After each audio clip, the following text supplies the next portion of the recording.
Today we're here to introduce our 4th and 8th women's head basketball coach, Linda Hargrove. This is a opportunity, I believe, during this time of transition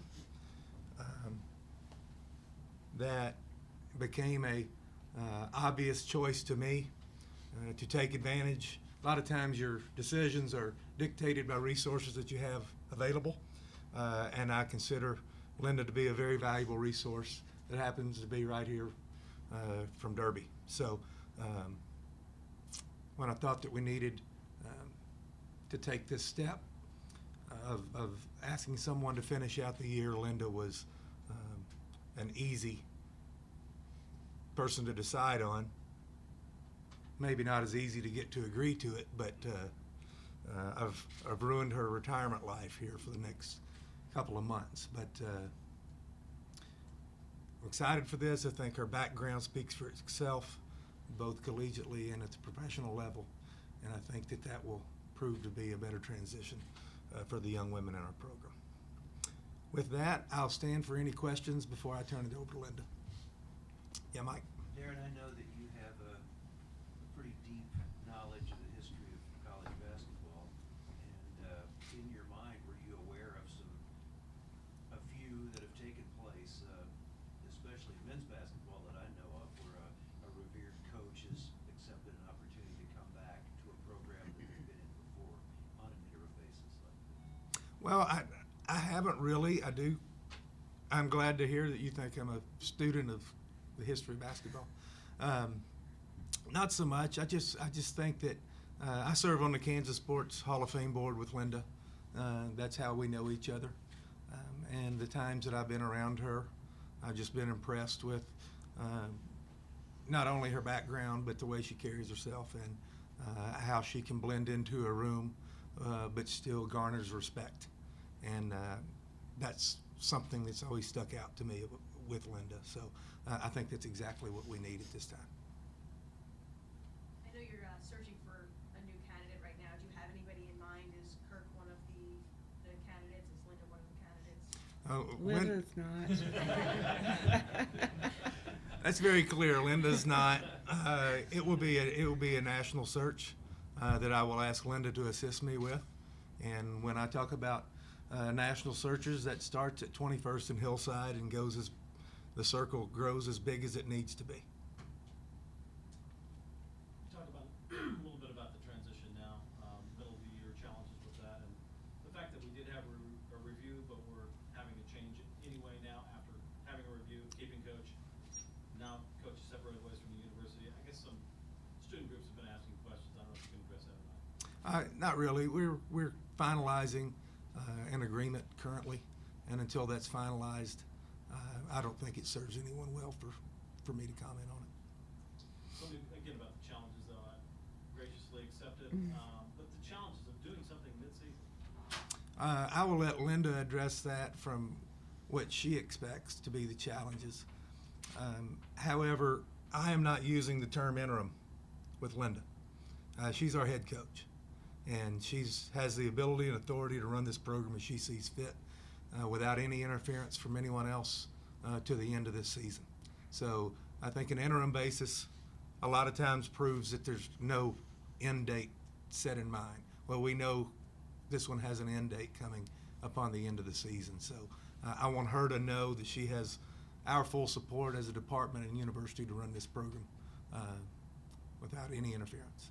Will you take me through how, when you decided Jody would no longer remain here, how Linda's name popped in your head and how you kind of pursued that angle? Well, you're getting ahead a little bit. No one's ever said I decided Jody wouldn't remain here. We reached a joint, mutual, and amicable separation that was in the best interest of all involved. But as I started to, when I found out that there were some concerns I wanted to look into more, on Thursday, things changed quite a bit. After that, on Friday, it became apparent that we would be working on a separation agreement. So at that point, my mind had to start looking for an alternate to fulfill the year as our head coach. And how did Linda come into your head, and how did you pursue her It's similar to what I said earlier, just my relationship with her working on the Hall of Fame board and knowing her background, knowing that she was here locally and would be able to perform. Just did not know if she would be willing to perform. So at the time I reached out, then a day or so later, we decided that this was the direction we wanted to go and that she would accept. What details can you shine a light on in regards to what happened on Thursday and Friday where you and Jody agreed, to go separate ways? Well, I just refer to our release on that. It was just we decided to separate ways, and it was very, very professional, very amicable. I'm impressed by the way all parties have handled it to this point. Have you gotten to speak to the women's team at all about the move to separate with Jody and then hire a new head coach, and what's their response been if you've asked? I addressed the team following the game yesterday, after their media obligations were taken care of, and told them the agreement that had been reached with Coach Adams and the university, and at that time told them that Linda would be taking over. Thank Kirk for his leadership over a very interesting few days. But I talked to him following the game, and then at that point, I handed it to the coaches and let them handle it. Did you notice any response? Were they accepting of it? Was there anybody upset in what you saw? I think there was a range of emotions. Mostly, when you get told something like that, I think there's probably a little bit of confusion, a little bit of angst. There was no one is happy about anything that's transpired, so that absolutely wasn't an emotion. You're a college age young woman, and not only have you just played 2 games for someone other than your head coach now, you have an athletic director standing before you to tell you you're getting another one in addition to that. So I'm sure there was some confusion in their minds. Linda spent the day in individual meetings with them, and I think that relationship has started. Linda has addressed our team on several occasions over the years.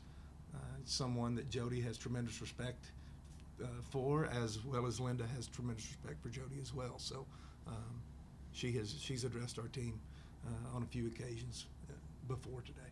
How did your talk with Kirk go after the game, this weekend? It was good. I informed Kirk what direction we were going to be going on Saturday night. I didn't want to surprise him.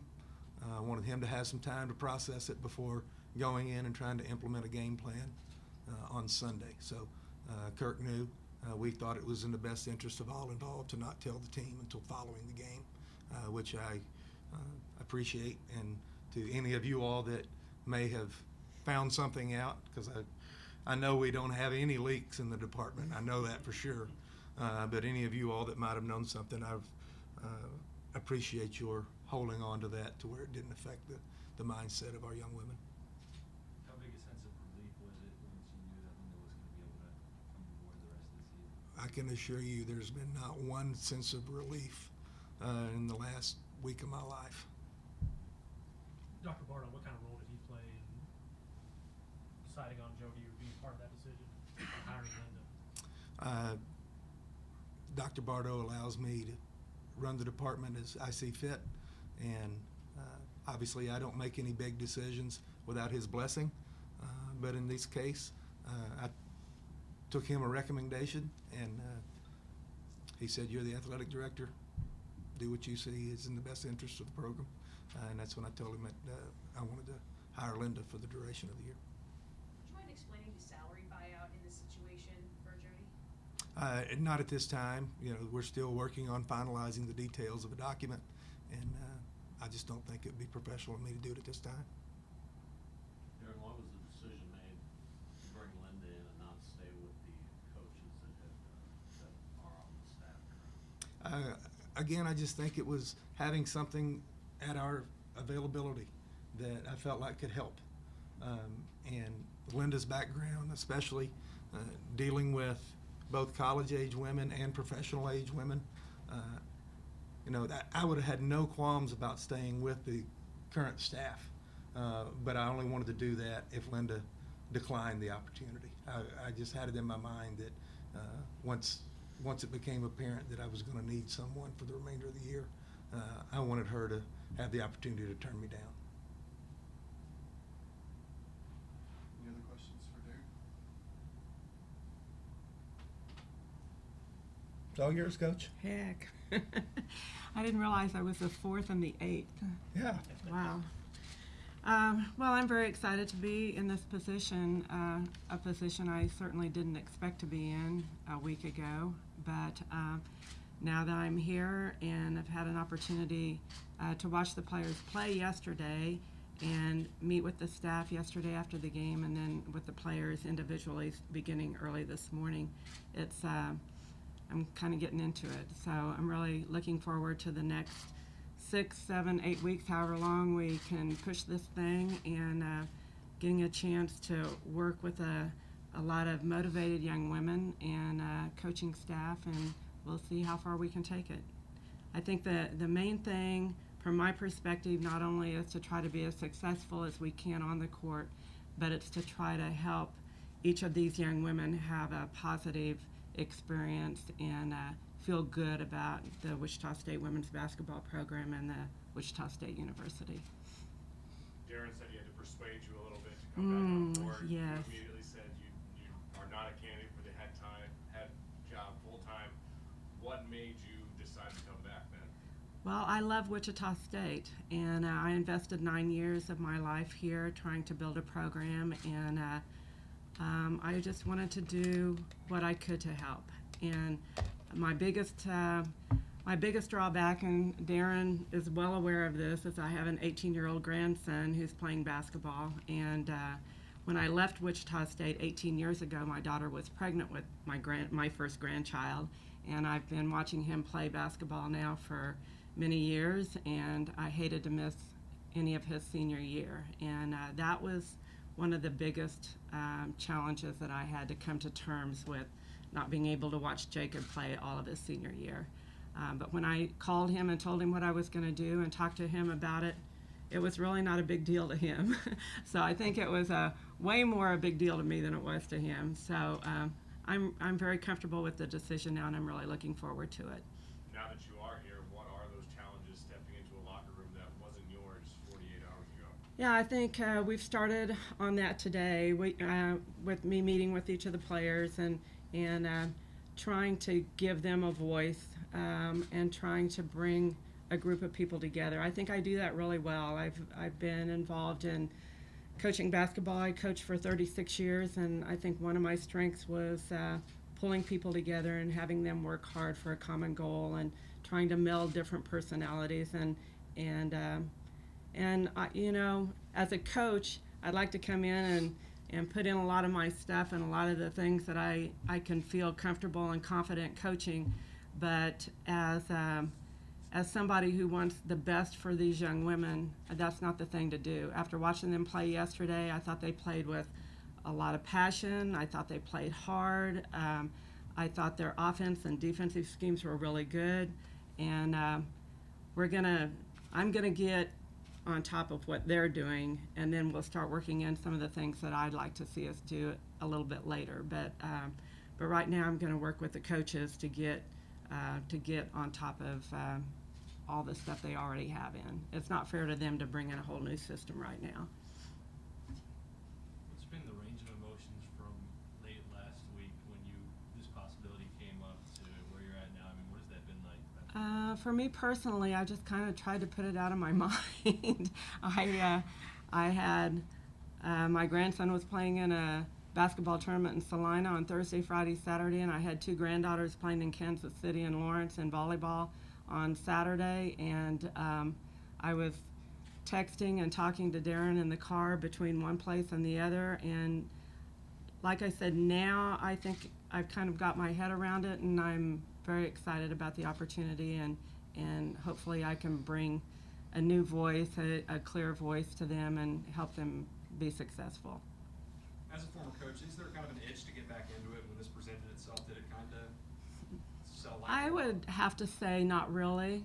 When I retired, I was pretty confident and comfortable with that decision, and I've stayed involved in basketball, you know, in different areas in the last 8 or 9 years that I've been out, but I really didn't have this itch, this real competitive itch, until just yesterday, really. It's kind of when I watched them play, and that was the first time I'd seen the team play this year. And I got kind of excited about what I saw, and then meeting with the coaches and the staff last night and with the players today, it's definitely there. So I'm excited about it. And with only 7 or 8 weeks together with this team, Mhm. what do you think the ceiling is to accomplish? You know, you're coming in, all this change. Yeah, I think just to try to stabilize the program a little bit. I think there's a lot of in meeting with the players. I mean, some of them are sad, some of them are confused, some of them they're all stressed. I mean, it's been a very stressful situation for them the last 4 or 5 days, and I think just trying to get everybody back with the idea of let's play basketball and let's have some fun. And I think I heard the word fun 2 or 3 times today when I was in the interviews with the players. I mean, they said they had fun yesterday. They played free and they had fun. And I think we kind of want to get that feeling back and have them working for each other and not pulling apart. Darron said you're going to be heavily involved in the coaching search. What will you be looking for in that next candidate? Well, I haven't really given that a lot of thought yet. Darron did ask me to be involved, and I'm very excited to be involved. There are some great people out there, I think, that would be very interested in this position. And I know a lot of people from the professional side and also from the collegiate side. And I'm guessing that we're going to want somebody that's shown success that at whether it's a playing level or a coaching level.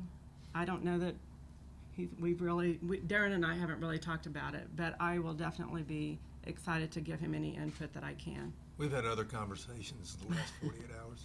We'll get to that one. What do you think makes Wichita State such a unique and special place to be and coach at? Well, things have changed a lot here in the last 18 years. The facility, I think, is amazing. But for me, coaching here, I have my master's degree from here. I'm local. I grew up in Udall, Kansas, and I have just loved this university. And I don't know specifically why. I think that